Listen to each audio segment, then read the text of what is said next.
You know that feeling when your mom always keeps your son's favorite snack ready, so you could trust she will always show up, until one small silence makes you wonder. I used to think being the strong one in my family meant they trusted me, and for a long time, it felt that way. My mom kept my son Noah's favorite crackers in her pantry, right next to the tea she always made when I came over tired from work.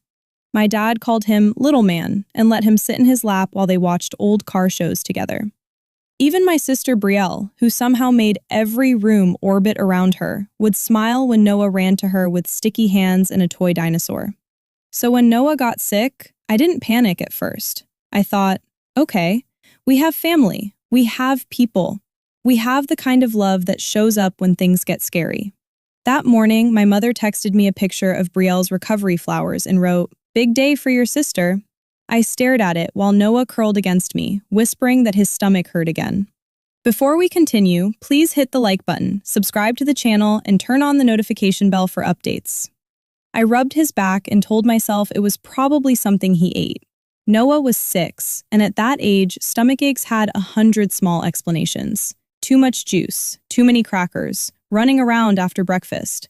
I tried to sound calm because he watched my face for clues, and I didn't want him seeing fear before I understood what was happening.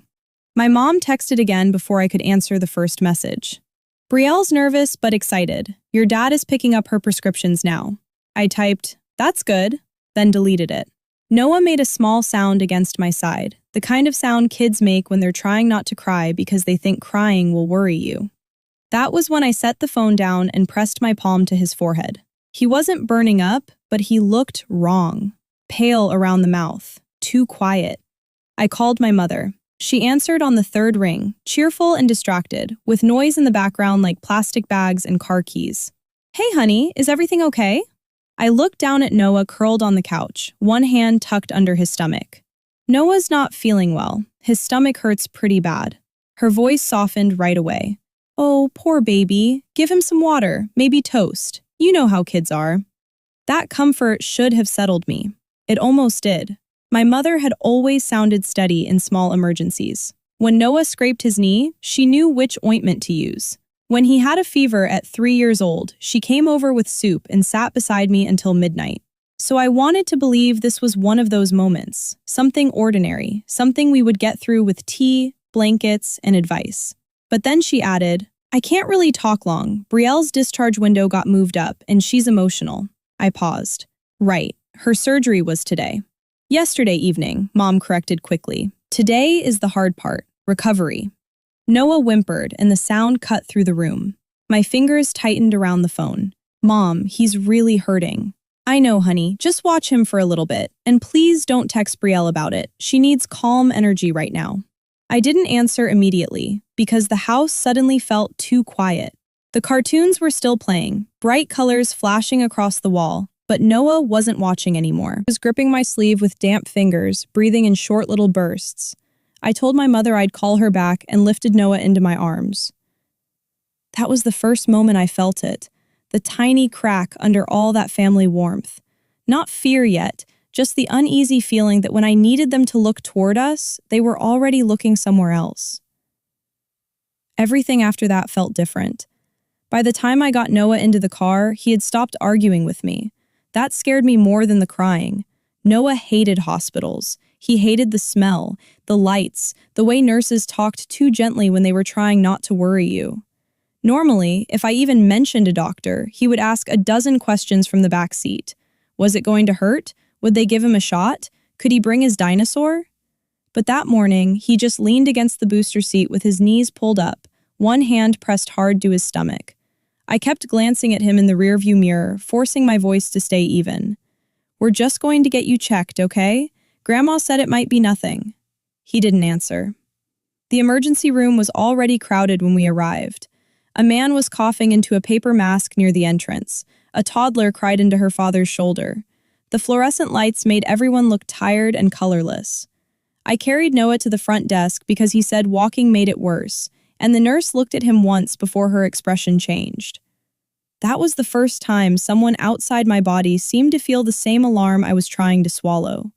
She asked his name, his age, where the pain was. Noah pointed weakly to the right side of his stomach, and the nurse's eyes moved to mine. How long has this been going on? Since this morning, I said, but it got worse fast. She typed quickly. We're going to get him back. I should have felt relieved. Instead, my hands started shaking. While we waited for a room, I called my dad. He usually answered with some joke, something about me finally remembering I had parents. This time, his voice was low and rushed. Hey kiddo, your mom told me Noah's stomach hurts. We're at the ER. The line went quiet for half a second. Already? Something about that word hit me wrong. Already. Like I had skipped a step. Like bringing my son to the hospital was an overreaction instead of the only thing that made sense. The nurse seemed concerned, I said. They're taking him back soon. Dad sighed, not annoyed exactly, but strained. Okay, keep us posted. Your mother's helping Brielle get settled, and I'm at the pharmacy. She's got a lot of meds and instructions. I watched a nurse come through the doors and call Noah's name. Dad, I need you guys here. Another pause.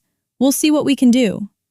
Not, we're coming. Not, tell Noah Grandpa's on the way. Just those 6 careful words that left me standing there with Noah heavy against my chest and the nurse waiting.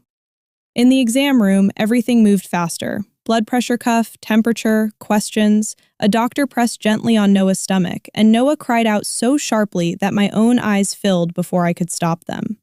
The doctor's face stayed professional, but his voice became firmer. We need imaging and labs. There are a few possibilities, but I don't want to wait. I nodded like I understood, even though all I heard was don't wait. When they wheeled Noah toward the imaging area, I stepped into the hallway and called my mother again. She answered in a whisper. Shiela, what's happening? They're running tests. The doctor said he doesn't want to wait. Oh, honey. For one second, she sounded like my mom, the one who used to show up with soup and blankets. That sounds scary. It is scary, I said, and my voice cracked. Can you come? There was rustling, a muffled voice in the background. Brielle, probably. Then Mom said, I can't leave right now. Brielle just got home and she's in pain. Your dad is dealing with her prescriptions. I closed my eyes. Noah is in the emergency room. I know, sweetheart, but you're already there with him. He has doctors. Brielle only has us today. Your grandson is in an emergency room, and the reason why you can't come is because Brielle needs comfort. The words landed softly, but they landed wrong. I looked through the glass window at my little boy on the hospital bed, his dinosaur tucked under his arm, his face turned toward the ceiling because moving hurt too much.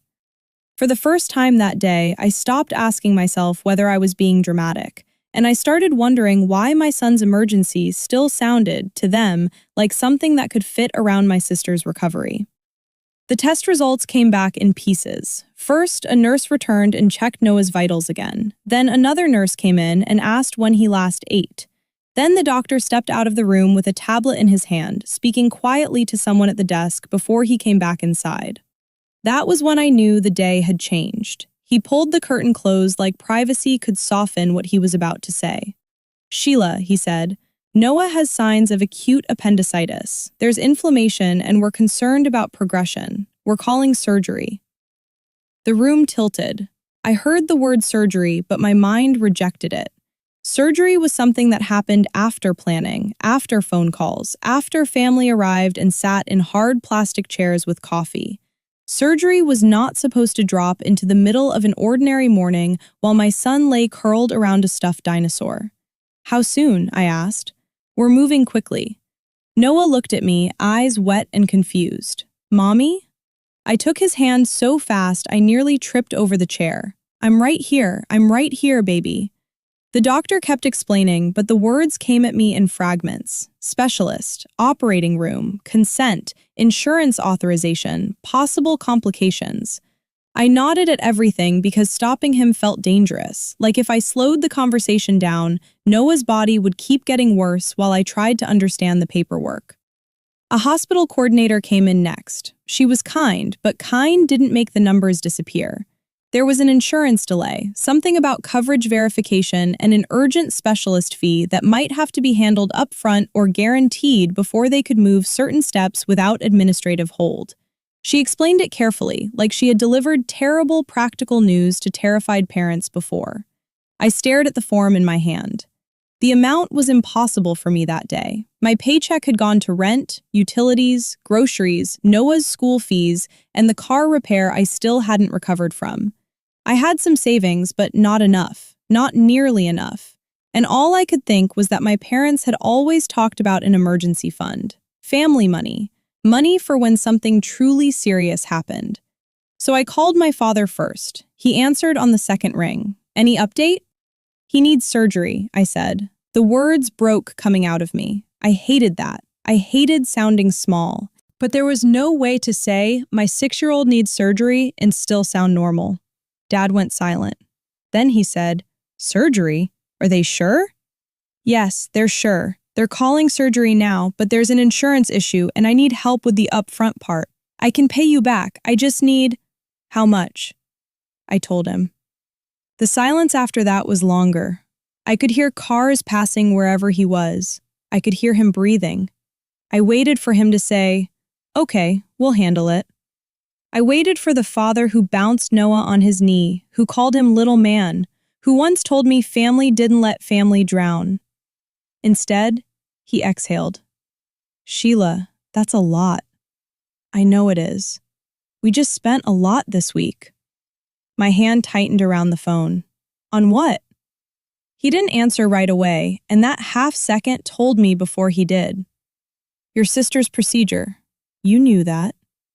I looked down at Noah's blanket, folded at the edge of the bed by a nurse who had been gentler than my own family.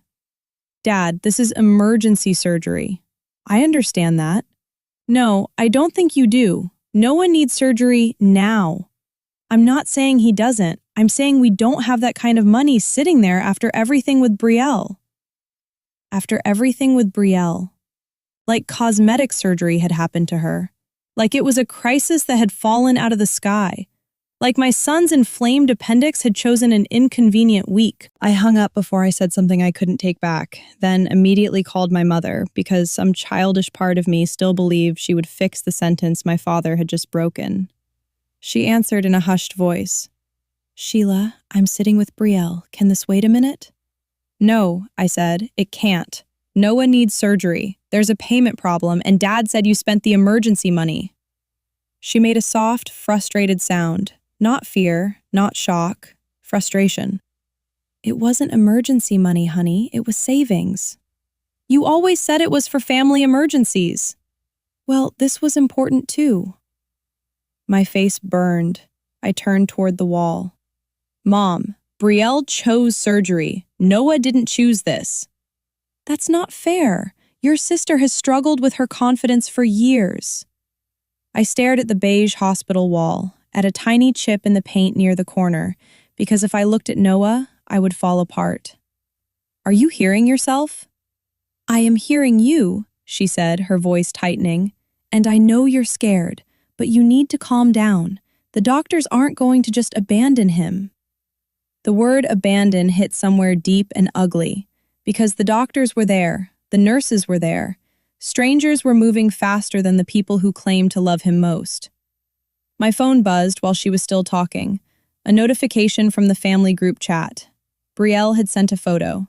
She was propped up in my parents' living room, wrapped in a cream blanket, surrounded by flowers, pillows, bottled juices, and a silver tray with soup and crackers. Her face was swollen from the procedure, but she had added a sparkly filter and a caption. Home safe, recovery princess era. Mom and Dad are literally angels. I couldn't breathe. Behind me, Noah whimpered in his sleep. In front of me, my mother kept talking about patience, timing, and how fragile Brielle felt. I interrupted her. You bought her flowers? What? She has flowers, special food. You're both there. Shiela, don't start. Don't start? My voice dropped, quiet and shaking. My son is lying in a hospital bed waiting for surgery, and she's posting about being a recovery princess. She just had surgery too. Cosmetic surgery. She is still in pain. Noah could get worse while we're arguing. Mom went silent. Then her voice changed, colder, controlled. Stop making this about you. The hallway went silent. I looked at the phone like it had become something unfamiliar. like my mother's voice was coming from very far away, from a version of my family I had refused to see clearly. "This is about Noah," I whispered. But she was already defending herself, saying I was emotional, saying I always took things personally, saying Brielle needed them and I was stronger than this. Stronger than this. There it was again. The compliment that had always been a cage. I ended the call and stood in the hallway with the phone pressed against my chest. My legs felt weak and I tried to breathe through my nose, but the air wouldn't go in right. A nurse passed me, slowed down, and asked if I was okay. I wanted to say yes automatically. That was what I always did. Instead, my face crumpled. I covered my mouth with one hand, but it didn't stop the sob from coming out. Not loud, not dramatic, just broken enough that the nurse stepped closer and touched my arm. "Miss Shiela?" I shook my head because I couldn't explain it without making it real. My parents had paid for Brielle to feel beautiful, then told me my son's emergency could be handled around her recovery. They had turned my fear into an inconvenience. They had made me beg for urgency. Then the doctor came down the hallway holding Noah's file. His face had changed again, not rushed, serious. He stopped in front of me, looked once toward Noah's room, then back at the papers in his hand. "Shiela," he said carefully, "we need to move now." My throat tightened. "How much time do we have?" He looked me directly in the eyes. "He doesn't have hours." Everything inside me went still. I stopped crying so fast it almost hurt. The doctor's words cleared everything out of me except one thought. Move. I wiped my face with both hands, nodded, and followed him toward the nurse's station. My voice didn't sound like mine when I asked, "What do I need to sign? Who do I need to talk to? Tell me what happens next." He walked me through it quickly. The inflammation was worse than they wanted. They were worried about rupture. Waiting for paperwork to untangle itself could turn a serious situation into something far more dangerous. He wasn't trying to scare me. That was what made it worse. He was trying to be precise. A nurse brought me a clipboard, consent forms, emergency authorization. A hospital social worker was being called. The coordinator returned and said they were still trying to push the insurance approval through, but there might be a financial responsibility afterward. Afterward. That word became the only mercy in the room. I signed where they told me to sign. Noah was awake when I got back to him. His cheeks were damp, and he looked smaller than he had that morning, swallowed by the hospital bed, his dinosaur tucked under his chin. "Mommy, am I in trouble?" he whispered. My heart split in a way I didn't know a heart could split and still keep beating. "No, baby, no, you didn't do anything wrong." I brushed his hair off his forehead. "The doctors are going to help your tummy feel better. Are Grandma and Grandpa coming?" The question landed harder than my mother's text. I looked at his little face and had 1 second to decide whether to protect him with a lie or protect him with steadiness. "They know we're here," I said, "and I'm not leaving you." He blinked slowly, trying to understand why that wasn't the answer he asked for. Then my phone buzzed again. Mom. I almost ignored it, but some part of me still wanted one message that sounded like love, one apology, one "we're on our way," one sign that the people who had filled Noah's world with birthday candles and toy cars understood that he was being rushed toward surgery. Instead, the text said, "Your father is upset. You made him feel terrible." I stared at it until the words blurred. Another message came right after. "You need to stop calling everyone like we don't care. Brielle is crying now." I looked from the phone to Noah, who was trying not to cry because he thought being brave would make me less scared. And something inside me hardened. Not in a cold way, in a clean way, like a door finally closing. I stepped into the hallway and called my Aunt Denise. I hadn't called her first because my parents had always made her sound dramatic. Nosy, too involved. She was the aunt who asked direct questions at family dinners, the one my mother rolled her eyes about after she left, the one who said things like, "Shiela, you don't always have to carry everything alone," in a tone that made me uncomfortable because it got too close to the truth. She answered immediately, "Baby, what's wrong?" That was all it took. Not because I wanted to fall apart, but because someone finally sounded ready to receive the emergency instead of argue with it. "Noah needs surgery," I said. "Now." There's insurance trouble, and Mom and Dad said they can't help because they paid for Brielle's surgery. Silence. Then Aunt Denise said very carefully, "What surgery?" "Brielle's cosmetic procedure." Another silence, sharper this time. "They told me Brielle was paying for most of that herself." My stomach tightened. "No, Dad said they spent a lot this week. Mom said it was savings." "Shiela," she said, and her voice changed. "Your mother told everyone you were doing fine. She said you had a good emergency cushion and didn't like people interfering." I leaned against the wall. The hallway seemed too bright, too long. "What?" "She said that last month when I asked if you needed help with Noah's school expenses. She told me not to insult you by offering." I closed my eyes. There it was, another piece sliding into place. Not just absence, not just favoritism. Management. They had kept people away from me and then called me strong for standing alone. A nurse appeared at Noah's doorway. "They're almost ready." I straightened. "Aunt Denise, I have to go." "No, listen to me," she said quickly. "I'm sending money to your account right now. I'm calling your cousin Marcus. His wife works in hospital billing. And I'm coming." "You don't have to." "Yes, I do." The firmness in her voice broke something open, but I didn't have time to cry again. I went back into Noah's room as the surgical team arrived. They explained what would happen. They spoke gently to him, but everything moved with urgency. His bed wheels unlocked. The monitor cords were adjusted. A nurse handed me a small plastic bag for his belongings. Noah reached for me as they started to move him. I walked beside the bed, bent awkwardly over the railing, holding his hand as long as they let me. At the double doors, a nurse stopped me with the practiced softness of someone who had done this 100 times and still knew it was unbearable every time. "This is where we take him." Noah's eyes widened. "Mommy?" "I'm right here," I said, even as they were taking him somewhere I couldn't follow. "I'll be right here when you wake up." His fingers slipped from mine. The doors closed. And for the first time all day, I was alone with the full weight of what my parents had chosen. I stood there with Noah's dinosaur in my hand, its plastic tail digging into my palm, while my phone kept lighting up with messages I didn't open. I looked from the phone to Noah, who was trying not to cry because he thought being brave would make me less scared.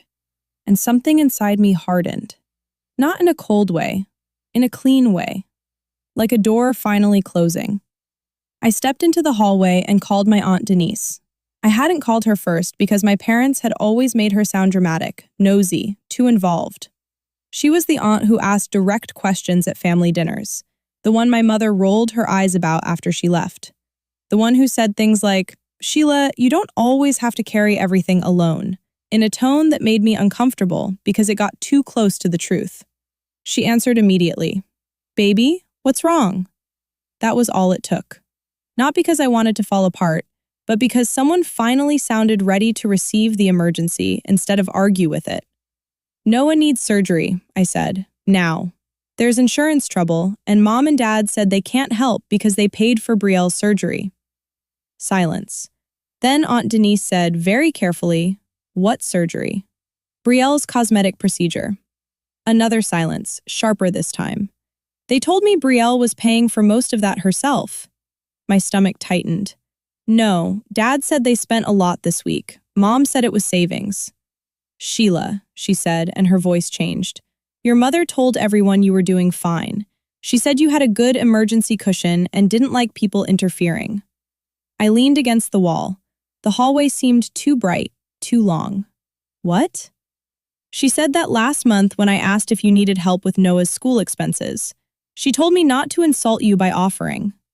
I closed my eyes. There it was, another piece sliding into place. Not just absence, not just favoritism, management. They had kept people away from me and then called me strong for standing alone. A nurse appeared at Noah's doorway. "They're almost ready." I straightened. "Aunt Denise, I have to go." "No, listen to me," she said quickly. "I'm sending money to your account right now. I'm calling your cousin Marcus. His wife works in hospital billing. And I'm coming." "You don't have to." "Yes, I do." The firmness in her voice broke something open, but I didn't have time to cry again. I went back into Noah's room as the surgical team arrived. They explained what would happen. They spoke gently to him, but everything moved with urgency. His bed wheels unlocked. The monitor cords were adjusted.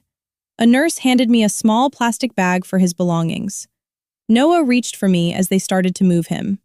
I walked beside the bed, bent awkwardly over the railing, holding his hand as long as they let me. At the double doors, a nurse stopped me with the practiced softness of someone who had done this 100 times and still knew it was unbearable every time. "This is where we take him." Noah's eyes widened. "Mommy?" "I'm right here," I said, even as they were taking him somewhere I couldn't follow. "I'll be right here when you wake up."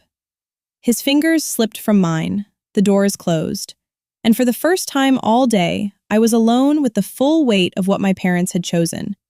I stood there with Noah's dinosaur in my hand, its plastic tail digging into my palm, while my phone kept lighting up with messages I didn't open. When I finally looked down, there were 6 texts from my mother.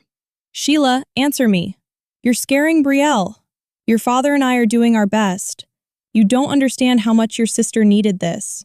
Do not embarrass us by involving other people." And then one that made my whole body go still. "Family problems should stay inside the family." I read it twice. Then Aunt Denise sent me a screenshot. It was my mother's social media post from that morning. A smiling photo of Brielle before the procedure, holding my mother's hand in the clinic lobby. The caption was long, polished, and proud. "Sometimes being a mother means making sacrifices so your daughter can finally feel happy in her own skin. So grateful we could give our beautiful Brielle this fresh start." Under it, relatives had commented with hearts. "Amazing parents. She's lucky to have you. Nothing like a mother's love." I stood outside the operating area with my son's dinosaur in my hand and read those words while he was being prepared for emergency surgery. Amazing parents. Nothing like a mother's love. And suddenly, I understood why they didn't want anyone else involved. They weren't afraid of family drama. They were afraid people would see the difference between the daughter they sacrificed for and the grandson they told to wait. Aunt Denise arrived 20 minutes after Noah went behind those doors. I saw her before she saw me. She came through the hallway fast, her purse swinging from her shoulder, her face tight with the kind of anger adults try to control in hospitals. When her eyes landed on me, sitting there with Noah's dinosaur in my lap and my phone face down beside me, she didn't ask why I hadn't called sooner. She didn't lecture me. She didn't make me explain the pain in a way that would satisfy her. She just sat down beside me and pulled me into her arms. That was when I finally cried the way I hadn't let myself cry in front of Noah. Not loudly, not in a way that made people stare. Just into my aunt's shoulder, with my hands clenched around that little plastic dinosaur, because the person I needed most in that moment had not been my mother. It had not been my father. It had been the first person who showed up without making my emergency compete with Brielle's comfort. Aunt Denise kept one hand on my back and said, "He is not alone. You are not alone. Do you understand me?" I nodded, but I didn't fully believe it yet. Then my cousin Marcus called. His wife had spoken to someone in hospital billing. The social worker had pushed the emergency classification harder. My aunt had already sent money, not because the hospital demanded it before saving him, but because she didn't want me trapped afterward under a balance I couldn't breathe beneath. Another cousin texted that she could bring food. Noah's father's sister asked what she could cover. People I had been taught not to bother started moving like family was supposed to move. And the whole time, my parents kept texting, not asking what the surgeon said, not asking whether Noah was stable, asking who knew. My mother wrote, "Denise had no right to attack me." Then, "You gave her a twisted version." Then, "Brielle is sobbing because everyone is blaming her." My father called twice. I let it ring. On the third call, Aunt Denise picked up my phone, looked at me for permission, and I nodded because I had no strength left to be polite. She answered with one sentence. "This is not the time to defend yourself." I couldn't hear everything my father said, but I heard enough through the tinny speaker. He said they had done their best. He said Brielle's surgery had been planned for months. He said nobody expected Noah to get sick. He said I should have had better savings. That changed everything. Aunt Denise stood up. "She is 25, she said, her voice low but shaking. "She is raising a child. You told the rest of us not to help her because you said she was fine." My father went quiet. Aunt Denise looked straight ahead, jaw tight. And then, when her son needed emergency surgery, you told her he could wait because you spent your savings on an elective procedure. There it was, plain, undressed. No family-friendly wording wrapped around it. The truth sounded worse when someone else said it. Not because it was exaggerated, but because it was finally accurate. Aunt Denise ended the call before he could turn it into another argument. Then she sat back down beside me, took the phone, and placed it in her purse. "You can have this back when Noah is out," she said. For the first time all day, I didn't argue. Waiting during surgery changed time into something cruel. Every door sound made me lift my head. Every pair of footsteps made my chest tighten. I watched families come and go. I watched nurses move with calm purpose. I stared at the wall clock until the numbers blurred. And in those hours, the story my parents had built started falling apart without me even trying to push it. Aunt Denise had not stayed quiet. She sent the screenshots to my uncle. My uncle sent them to my grandmother. My cousin Marcus, who had always kept out of family drama, wrote in the family group chat, "Noah is in emergency surgery. This is not gossip. This is what's happening." My mother immediately replied, "That is private." Aunt Denise responded, "No. What was private was Shiela being abandoned while you posted about sacrifice." After that, the messages came in faster than I could read them once Aunt Denise finally let me see. My grandmother asked why she had not been told Noah was in the hospital. My uncle asked why anyone was talking about Brielle's recovery when a child was in surgery. One cousin posted a screenshot of my mother's caption about making sacrifices for Brielle, then wrote, "But Noah's surgery could wait?"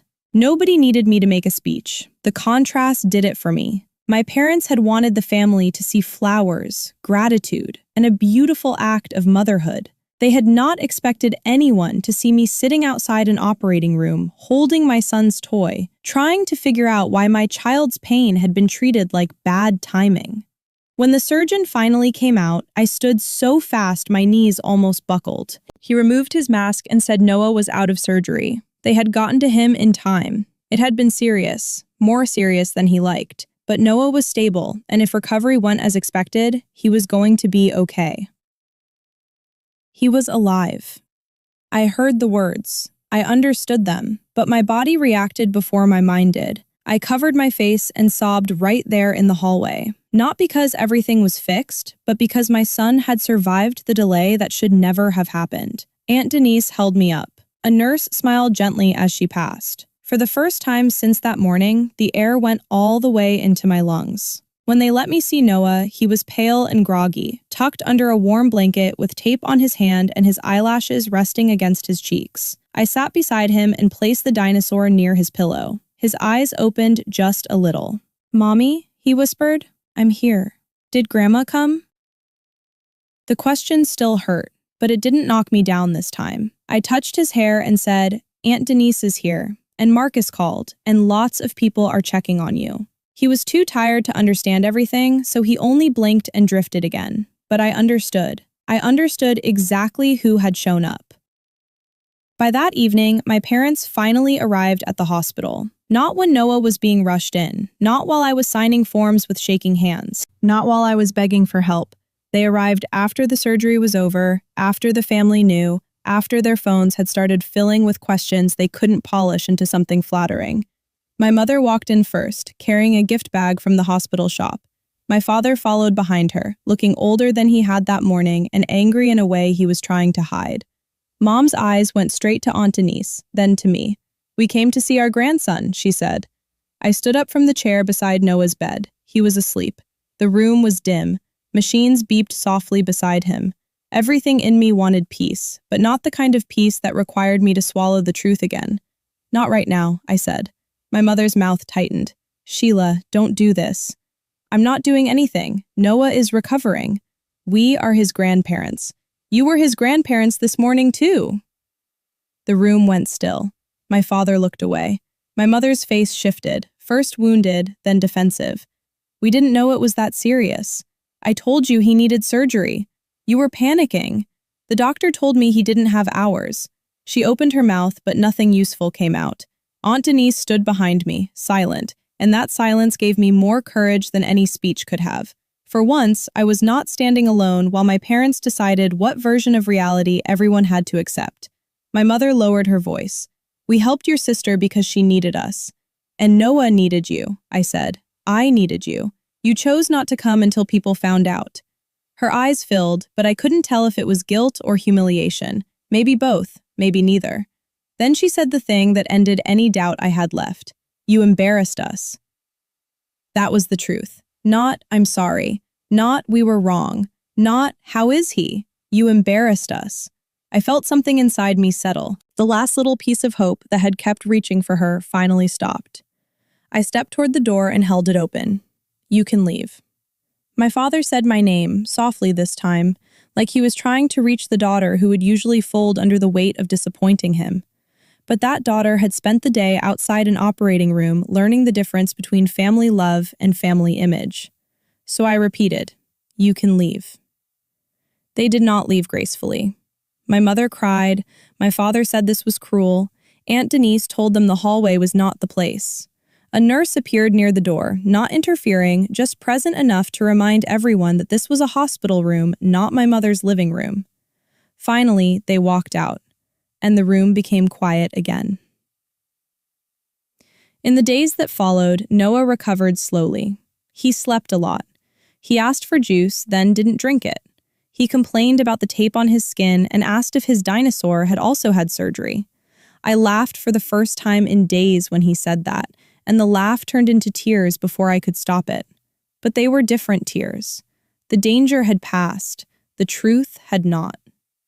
My parents tried to regain control the way they always had. Long texts, family guilt, messages about forgiveness, claims that I was punishing them during a hard time. My mother said Brielle felt attacked. Brielle posted one vague quote about people turning pain into competition, then deleted it when half the family ignored her and the other half asked about Noah. For once, the performance didn't work. My grandmother called me crying, apologizing for not knowing. My uncle brought groceries. Marcus's wife helped me understand the hospital paperwork. Aunt Denise stayed 2 nights on my couch so I could sleep between Noah's medication alarms. The support was not loud. It was practical, real. It looked like someone washing dishes without being asked. It looked like a cousin sending money and writing, "No rush." It looked like my aunt sitting beside Noah and letting him explain his dinosaur's imaginary stitches. It looked nothing like the shiny post my mother had written about sacrifice. A week after Noah came home, my parents asked to visit. I read the message while Noah was asleep on the couch, his blanket tucked under his chin. For years, I would have tried to make the answer gentle enough that nobody could accuse me of being harsh. I would have softened it, explained too much, apologized for boundaries that protected me. This time, I wrote back clearly. Noah is recovering. He will not have visitors who treated his emergency like an inconvenience. Until you can admit what happened without blaming me, you will not see him. My mother replied almost immediately. That is unfair.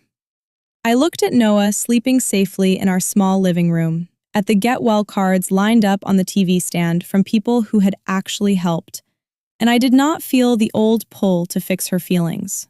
I typed one final message. What was unfair was asking a 6-year-old to wait because Brielle wanted to feel beautiful. Then I blocked her for the night. Not forever, maybe. I didn't know what forever looked like yet, but I knew what safety looked like now.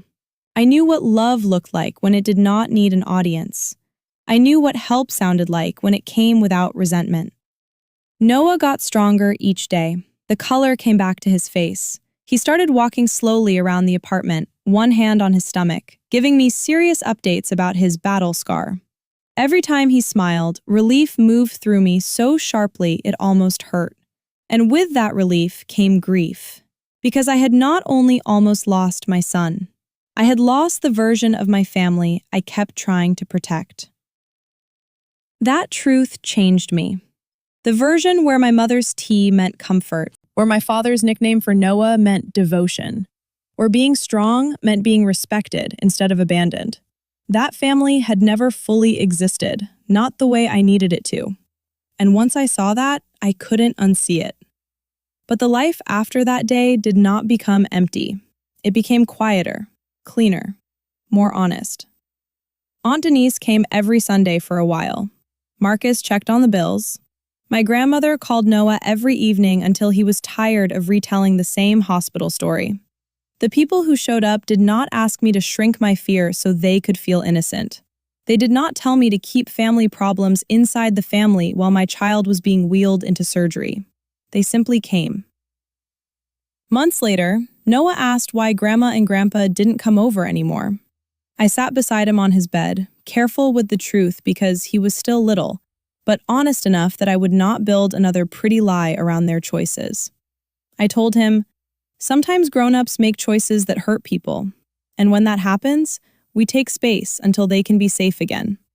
He thought about that, then nodded like children do when they accept the simple version of something adults spent years complicating. Is Aunt Denise safe? He asked. I smiled.